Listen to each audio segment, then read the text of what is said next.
Yo, yo. Welcome back to the channel. So I know my update on Friday, it was like glitchy and stuff. So a lot of you guys who are watching this video, if you watch that one, the reason that it happened is, remember how at the beginning I said that the video is in 4K?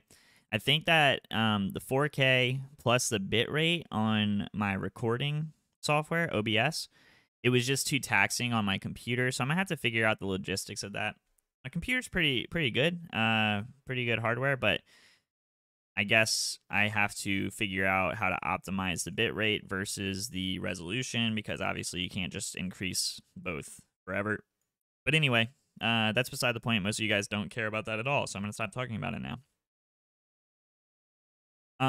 Let's just take a fresh perspective on the AMC chart. We're gonna look at strictly the technicals when it comes to it, and we're gonna I'll talk about the NFT thing a little bit towards the end.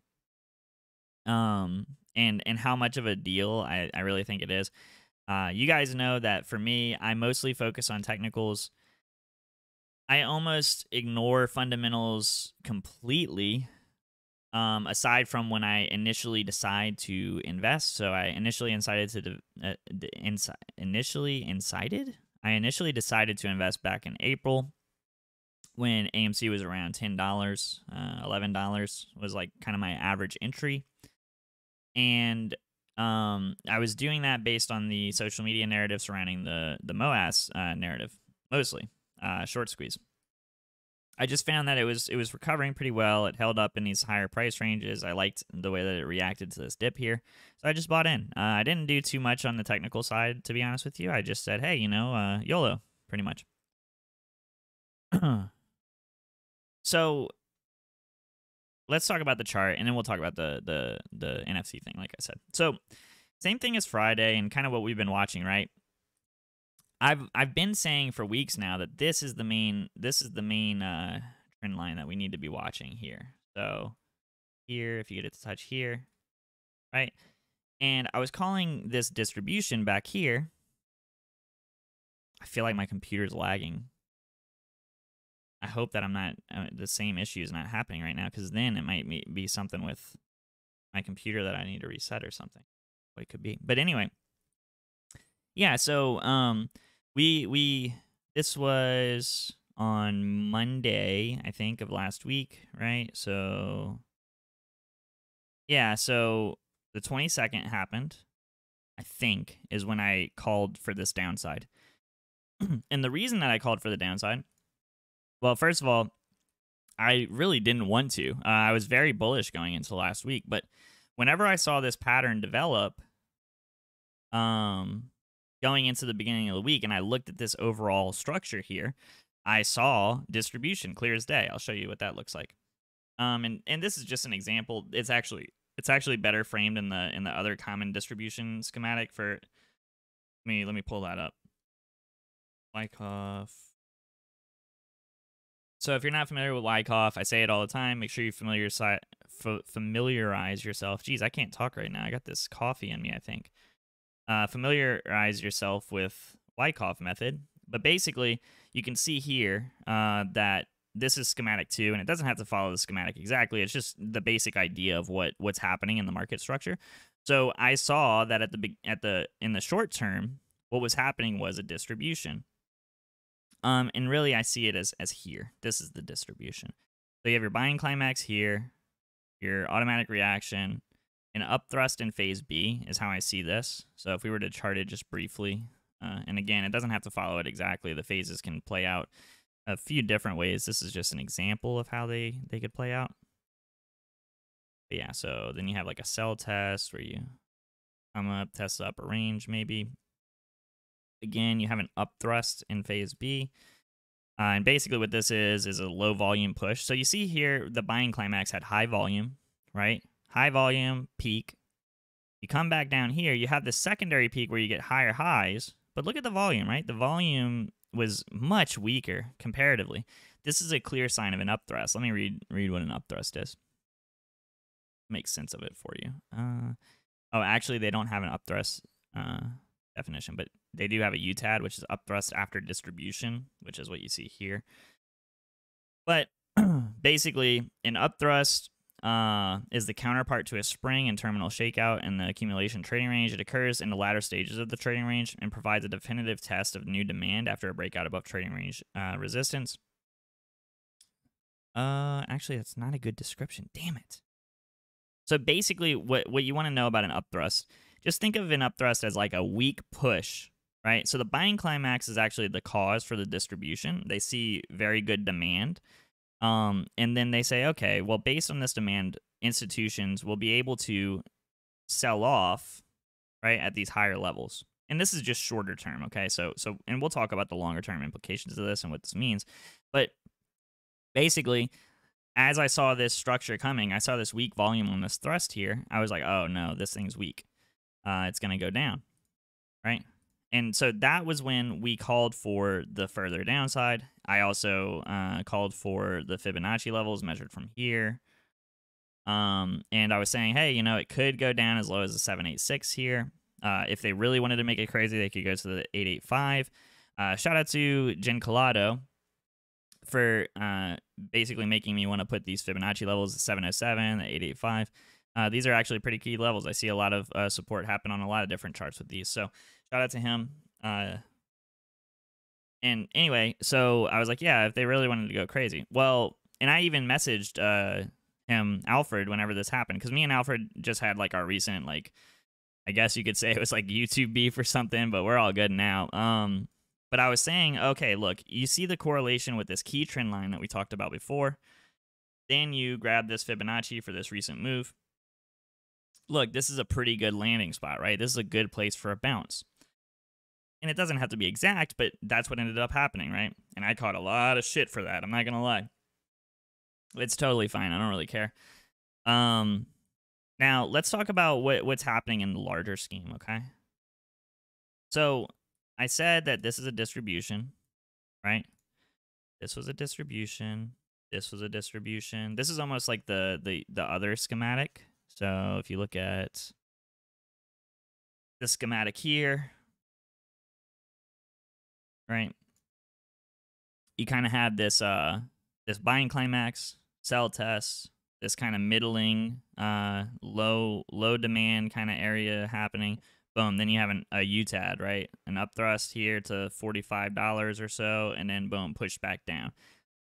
What's happening is we're having a series of accumulations, right? Accumulations and distributions. Whoop, whoop, whoop. And this happens in all markets, okay? Like, this is not something that's like particularly unique to AMC. What you guys need to understand is that this is a good thing, in my opinion, because I think that what's actually happening, it's good for the stock, I should say. It's not like a good thing in general, I guess. I don't know. But what I think is happening is institutions are accumulating this asset as a result, okay? So what we had here, basically, you can go down to the minute time frame and find these patterns, okay? But so this is a distribution to me. This is an accumulation. Mostly. This is an accumulation. This is a distribution. An accumulation is happening here. That's how I see it. Yeah. But what's the overall narrative, right? So what's important to note whenever you're doing this sort of analysis, and just really any sort of analysis, you have to understand that institutions run this, okay? Institutions have the money and the influence to control the price on a shorter term basis. The way that I see the larger chart playing out is this was a shorter term distribution, and that this entire section of the chart now is an accumulation. And the reason that I believe this is because when you've seen these upthrusts in volume, okay, so we'll just do an analysis of this section of the chart. Overwhelmingly, the volume has favored bulls, right? So when you have these big volume spikes, they've been green. This is a bullish signal, okay? When you pair this with your OBV, which is your on-balance volume, And by the way, this is not a perfect indicator by any means, okay? But on balance volume is tracking basically when you have a red candle and they take that volume and they subtract it from the total. When you have a green candle, they take that volume and they add it to the total, right? So as price has been in this general sideways consolidation, this sort of even more of a downtrend, right? Like if you just draw a line like this, I mean clearly this is in a general downtrend since June, but obviously as we've pointed out before, since like August, it's been in a real uptrend, right? But as price is being driven down in this shorter term, look at what on balance volume is doing. And it looks even better on the 4-hour chart. Shout out to Tyler Wilson, option drops on Twitter, Tyler Wilson investing on YouTube. He's really good with this OBV indicator, and he likes to show the 4-hour. Look at this, okay? Just look at it. This, if you just look at these two top lines, right? This is an OBV divergence. The price is lower, making lower highs, but the OBV is making higher highs. What this can tell you is that over the course of this section of the chart, even though price is relatively in a sideways / downtrend, the volume is in favor of the upside. And what that means, to me, is a signal of institutional accumulation. If you combine this with Wyckoff analysis, we can combine it with any analysis that we want to. You know, the deduction, and again, it's not a perfect indicator, and it can be misleading, but it's pretty easy to tell that this is an accumulation, especially when you pair it with just the like if we were just to put it on a schematic, right? Now, I know I'm kind of bouncing around here, but I'm really trying to teach, and I've been trying to focus more on the teaching aspect of things and how I'm seeing the chart rather than like trying to prophesize what the next price action is going to be or whatever. Actually, this would be your automatic reaction. This is a sell test, and again, it doesn't have to follow the schematic exactly. Let's talk about what the possibilities are, okay? Like in the short term, let's talk about what the possibilities are. Again, I do not want to my goal here is not to be like some sort of prophet that predicts the price of something. I mean, it's fun, right? It's entertaining to and like I'm sure that like most of my viewership comes from that, but I think it's more important to understand the moves and understand what's actually happening, right? And so that requires education. So the possibilities, the thing is, we haven't seen a spring phase yet on this, and I'm not sure that it's necessary for us to have a spring phase, in my opinion. If you're not familiar with a spring, basically, what that is you have a break of the trading range, usually in phase C. Okay, so, oh, I don't know, rectangle. I know I'm all over the place, guys. I'm sorry. I just want to focus on that education predictions. I've noticed that I'm I'm failing in that way. I need to do a better job. So,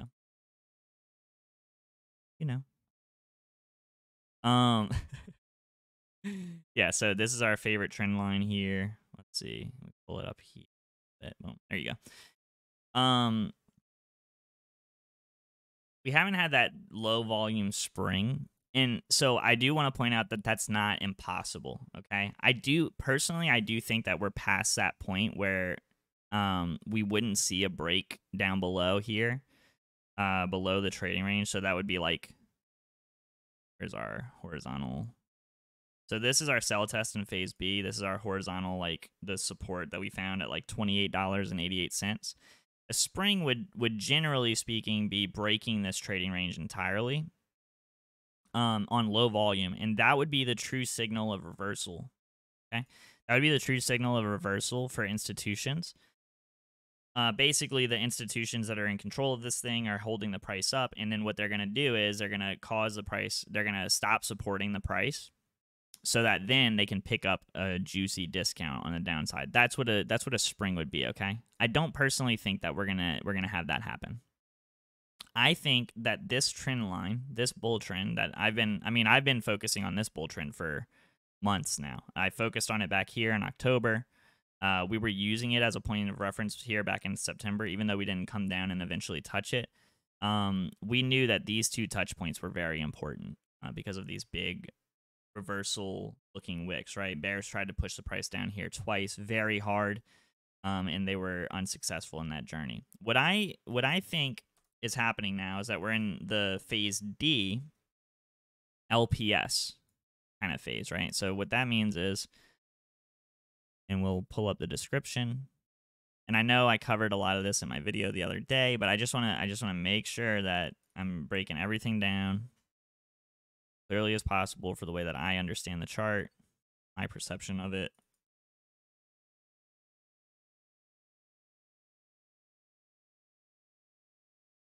Bear with me. Just pre-draw the lines before the video so that I don't have to sit here and watch you draw them. Okay. Phase A, we're going to pull the schematic back up too. Don't worry. Phase B is like this kind of hype cycle distributive phase, right? So they drive hype into the stock so that then they can distribute it, test demand up here mostly, but then distribute to the downside, because once they see, oh yeah, look, retail is coming in at these higher levels, let's knock the price down so that we can accumulate some more, right? That's kind of the goal. That's the cause and effect, right? So within this larger accumulation, like I said before, you have these smaller distributions. So this would be one.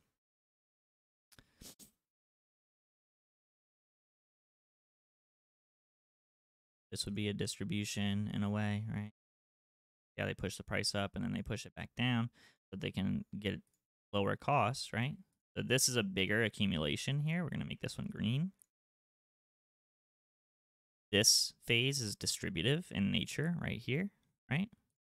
So they drive the price up, get people excited, push the price back down so they can accumulate. And then this is a larger accumulation. Also notice that the distribution phases are shorter in general than the accumulation phase. And this is a distribution. Also, these distributions are getting tighter and tighter, right? So from a timeline perspective, it's hard to say, oh, look, we're going to hit $200 in December, whatever. That's not really what's important. What's important is, let me pull up this schematic again so that we can look at it. Just look at it. So you see the similarities, right? You have your sell climax, sell test in phase B. In here, it's a little bit clearer, right? Phase B distribution, like you see here. Back down to phase C, LPS, this kind of sideways trading, distributive process. But they're just retesting this demand, right? Retest the demand zone. Retest. That's what they want to do. A little bit easier to consume. Okay, there you go. And so now, again, we'll read the phase D description. And actually, let's read the phase C description as well, because this is important. I've talked about this like once on the channel, but this is key to note, okay? It is in phase C that the stock price goes through a decisive test of the remaining supply, allowing the smart money operators to ascertain whether the stock is ready to be marked up. As noted above, a spring is a price move below the support level of the trading range, established in phases A and B. Remember, okay, so this is the bottom of your trading range. A spring in phase C, assuming this is phase C, and I'll get to that in a second, we would have seen a push down below the trading range if we were going to get a spring phase, right? Where was I at? Sorry. As noted above, a spring is a price move below the support level of the trading range, established in phase A and B, that quickly reverses and moves back into the trading range. It is an example of a bear trap because a drop below support appears to signal resumption of the downtrend. In reality, though, this marks the beginning of a new uptrend. Trapping the late sellers, bears, in Wyckoff's method, a successful test of supply represented by a spring or a shakeout provides a high probability trading opportunity. A low volume spring or a low volume test of a shakeout indicates that the stock is likely to be ready to move up. So this is a good time to initiate at least a partial long position. The apparent appearance of an SOS, which is a sign of strength, shortly after a spring or shakeout validates this analysis. As noted in Accumulation Schematic 2, however, the testing of supply can occur higher up in the trading range without a spring or a shakeout. This occurs, the identification of phase C can be challenging, right? Highlight this. The identification of phase C in a schematic like this is difficult. And that's what really is the struggle right now. If you're looking at this from a Wyckoff perspective, it's, have we seen our phase C shakeout already? And note how they said that it can happen higher in the trading range. This could have been like our local spring right here, right, where we came down and we tested this support trend, right? And it held higher in the trading range than a spring typically would, but it still could have behaved as a spring, if that makes sense. So now let's talk about phase D, where I think that we are, and why. And this is the only reason I'm doing all this again, because I know that I covered this in my video. I talked to Trey about this on the phone the other day. It's this process, this part of this process. Look at this chart, right? Look at the schematic. You see these lines here? How it's going up and down, up and down. I believe that that is what we're doing right now. And the purpose of this is to exhaust. The purpose of all of these patterns is to exhaust retail out of their positions. In phase D, if we are correct in our analysis, what should follow is a consistent dominance of demand over supply. This is evidenced by a pattern of advances, SOSs, okay? A pattern of advances or signs of strength, right? Sign of strength. Come back down. Sign of strength. Come back down. We should, in my opinion, we should be seeing a sign of strength going into next week. Now, does that mean that we just open and just blast through $50 and just go to the moon? No. This process is meant, and look, you could even move this line here. You can move it back. Say, okay, this is all phase D, okay? I don't think that this is the overall sign of strength. I hope that I'm making it clear that within this, you have smaller accumulations occurring, right? So like this is an accumulation with a sign of strength. This is an accumulation with a sign of strength, right? But, sorry, I'm trying to make sure that I stay on track and keep it focused. Hopefully this is easy to keep up with. But I believe that the reason that this process works the way that it does is because it's meant to exhaust retail, right? Meant to make retail feel like we're going to the moon before we get rejected back down so that they can accumulate again. Make us think that we're going to the moon so that then they can accumulate again. Make us think we're going to the moon, right? All these pumps so that then they can just reaccumulate, right? Until eventually you have this sign of strength where you break the entire trading range. You break above, right? So let's see. Evidenced by a pattern of advances, signs of strength, on a widening price spread and increasing volume, as well as the reactions. So that's the one thing. That's one thing that isn't the best, okay? Volume is in a general downtrend, okay? So that would sort of go against the phase D narrative that I'm saying, right? Volume is in a general downtrend. Now, we do have this nice little volume spike here, which is good. So maybe that trend will reverse. As we talked about before with OBV, right? We've seen the OBV, the on-balance volume, go up in this time. So maybe now we're entering. So maybe this whole thing was a phase C, right? This is why timelines and stuff like that are difficult. So I hope you guys kind of see the value in the analysis that we're providing here, what we're doing. But to me, I think that this trend holds. That's my opinion. And I think that I think we're close. If we continue to hold this trend, now if we break down, which is possible, right? We can break down, then we're going to have to kind of reevaluate, right? Then we're going to go into maybe establishing a new bull trend, which would be from here. Remember, institutions are in control of this price action. So they are going to exhaust. They're going to exhaust people. That's what they're going to do. I don't think that this is likely at this point. I don't. I know I'm the famous guy that's always calling for more downside. I believe that this trend is our friend. This is the trend that we need to be watching. And I believe that this is the one that's going to eventually carry us out of the trading range. Now, what does that look like, right? It's a little bit more difficult to say.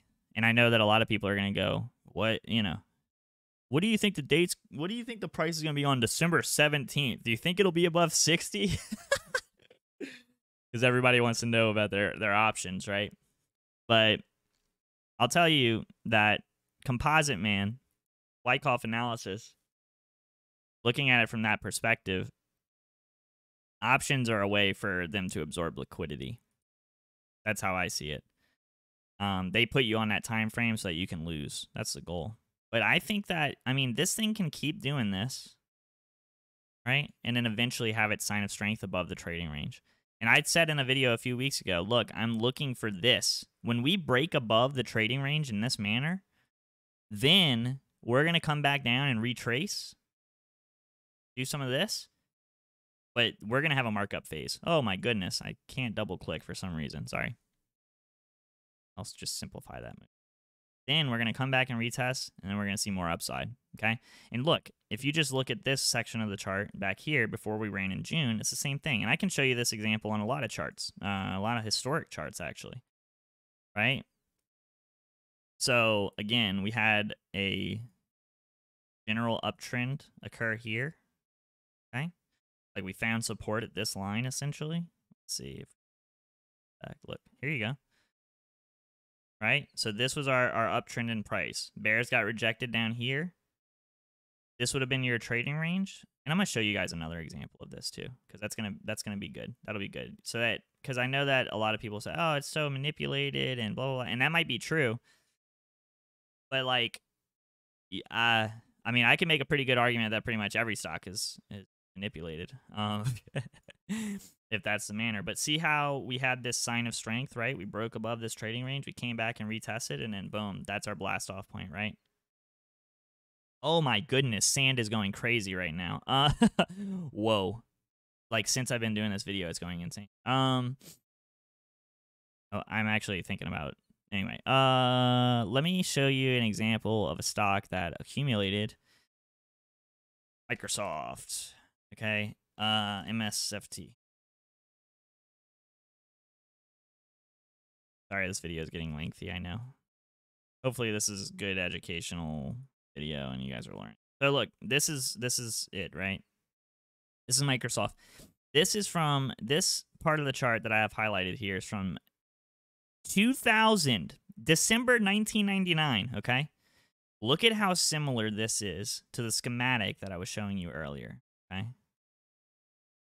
Let's look at this shit. This is incredible stuff, guys. And obviously, this is a spring phase right here. Let me pull up this chart. Man, this is like the sing thing to me, dude. Love this so much. This is why I share with you guys, because I'm passionate about this thing. All right, so look at this. Just look at it. And look at this. Look, I'll mark the phases for you. Sell climax. This sell climax occurred in December of 2000. Then you had an automatic reaction up here. This is almost like the exact same. You have a sell test, fly here, or demand. I don't know. You get what I'm saying. This is, you have this kind of distribution to start phase B, right? Perfect. It just, this is the weekly chart, by the way. You have this phase B kind of middling price action, right? Including with this phase B distribution. You go into phase C. This is your spring. Clear as day. Clear as day. This is your sell test in phase B back here. Come back. You test. Test the demand back here after this spring phase. Then you have this dragging. I mean, this is brutal stuff. Okay. Now, look, we're in 2000. The spring happened in 2009, March of 2009, housing bubble. Oh man, now we're getting creepy. Test happened in June of 2010. Look. What is this? $15 for Microsoft stock on this spring phase, on the bottom of the spring phase. Then you have this grueling LPS. LPS. LPS. Well, really? This would have been your sign of strength. Huh. So you would have done it like this. I mean, this is a picture-perfect chart, guys. This is... If you don't think that Wyckoff analysis works... I watched a video yesterday where this guy, he's like a coder. Coding Jesus is his name. He's got really high-quality videos, by the way. I like his videos. But he says that technical analysis doesn't work. All right, look at this. And then look at what happened, right? Now I think it's in a distribution, but that's a different story. Well, it's another video.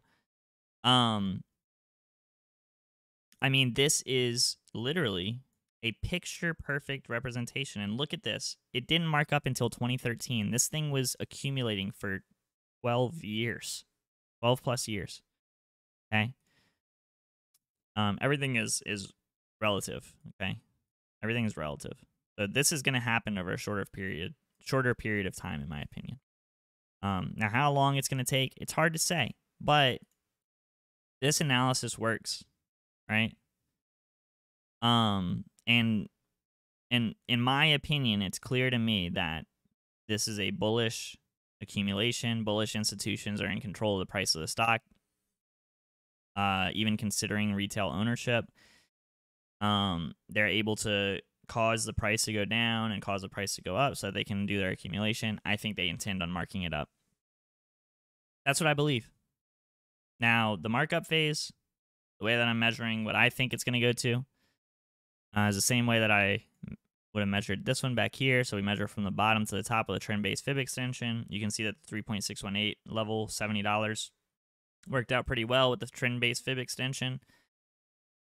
The way that I am setting my expectations for price targets is the same exact way. So as of now, if we get this markup phase, I'm going to be looking for the price to turn around at one of these points until we have a break above the overall channel that we've been in, which is this. And then if we break above this, which this is kind of turning into a megaphone pattern rather than a channel, which is good. Once we break above this, that's the sort of MOAS sort of scenario. And I don't know what that is really going to look like eventually, but I'm sure that a Fibonacci level will be able to call what this thing eventually goes to. But yeah, so look, for anybody who is saying, oh, is he even bullish on the stock, yada, yada, whatever. This is my overall thesis on the stock. This is the video that I'm going to point people to for the next few weeks, whatever happens with the price action, and say, look, this is my fundamental technical take on what AMC is doing over the long term, like the past 6 months or whatever. And this is what I think is going to happen. And then, yeah, so whatever. Like, I mean, from here, if you guys think I'm a shill, whatever, this is my belief. This is what I believe will happen. When it will happen, I don't know. I don't know, but I do believe that this is the eventuality. So let me see how long this damn video is. I think I've rambled on way too long. 34 minutes. A Dave classic this is. Okay, so if you enjoyed the video, make sure you drop a like on it, comment, let me know what your thoughts are overall on this. This is my thesis. This is what I believe. I think we see upside next week. That's what I believe. And if I'm wrong, I'm wrong. But that's what I believe. I think that we've pretty much completed this distribution. It might have to go down a couple more ticks or something to complete it, but I think that bulls want to hold this thing.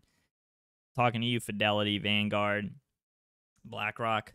I know those guys, man, they're not going to lose. They're not going to lose, and they have this on their books. So that's what gives me confidence. Hopefully you learned something from the video. My free Discord is there down in the description. You can follow me on Twitter. Like the video, comment your thoughts down below. And until next time, let's see what happens on Monday. All right. Love you guys. Take it easy.